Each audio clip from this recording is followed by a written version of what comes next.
We continue our Super Bowl coverage. I mean, we cover it all from the time they leave Tyler, Texas, until they get to Indianapolis. And we have taken a rather large risk with our FCC license by sending Waukesha from Wascom, the luscious Ice, and you met him at the BCS championship game, the brawl at the Big Easy, back when we were in New Orleans, and he is our roving man on the street right now, the great Rashad, on the APEC VIP hotline, cutting-edge training for the serious athlete, apecgo.com. How you doing, Rashad?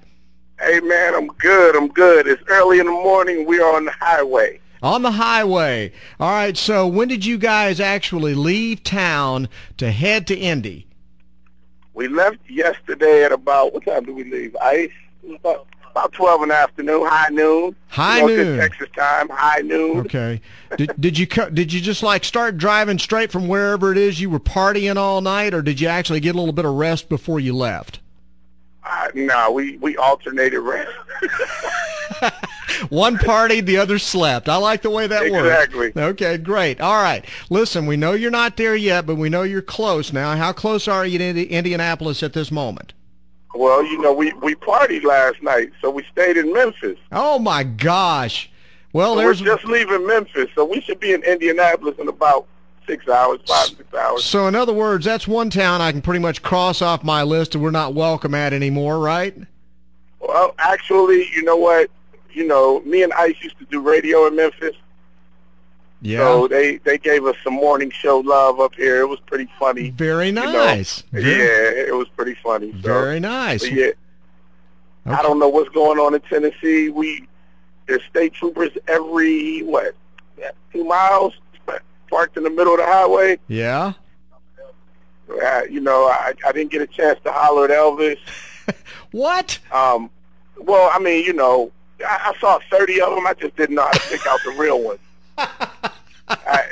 You know, one of them's collar was a little short. The other one, his sideburns might have been a little too shaved. I mean, you know, it's just hard to pick them out. Now the question is, I mean, are we talking fat Elvis or skinny Elvis?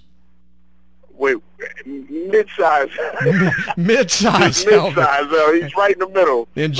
Enjoying the barbecue. Well, that's what I was about to say. He's like, if he had licked his thumb, he'd have been fat Elvis. But I think he used a napkin for the sauce, so. I'm so happy you know. All right, so far, and I know it takes about from Tyler, it takes about 10 hours to get to Memphis. All right, so I want to know if I was asking you, you know, about road trip highlights, lowlights. First thing I want to know is where's the worst restroom you've been in since you've been on the road? The worst restroom we've been in was in Arkansas. Naturally. Okay, why? And what was it? What was it about it that was so bad? Itself, everything. It was like, wait a minute, man. You know, you walked in and you immediately walked out.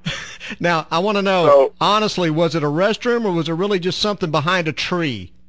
No, it definitely was a restroom. Okay. But there was a tree growing inside of the gas station, so. Fertilizer. So technically it could have been both. Fertilizer. That's good to know. All right.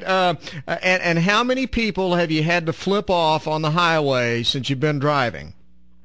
About 3. 3. So you've had a few people that cut you off.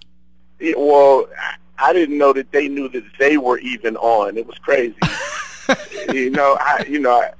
thought New Orleans was the most alcohol-consuming place I've ever been during the Sugar Bowl, but yeah.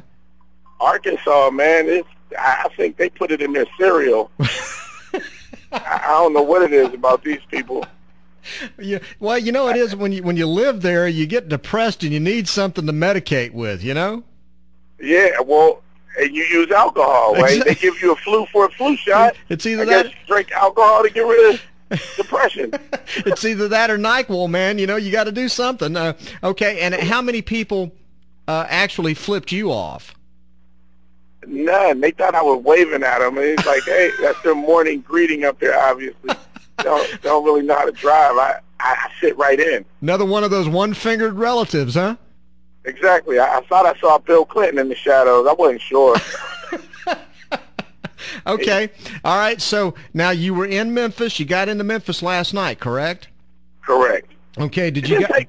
It didn't take 10 hours. Memphis is only like, 6 or 7 hours from Tyler. Okay, I tell you why I think that is because when I used to live in Lufkin, my folks lived in Paducah, Kentucky, and Memphis was like a it wasn't a halfway point. It was just kind of like a landmark. It was like the last known civilization before you started heading into Kentucky. So that's why I got screwed up there. I'm sorry. Right. Yeah, but we got there last night. It was cool.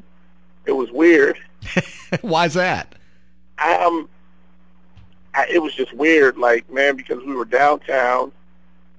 I mean, it was a weird hotel. I thought it was like nearly the Bates Motel.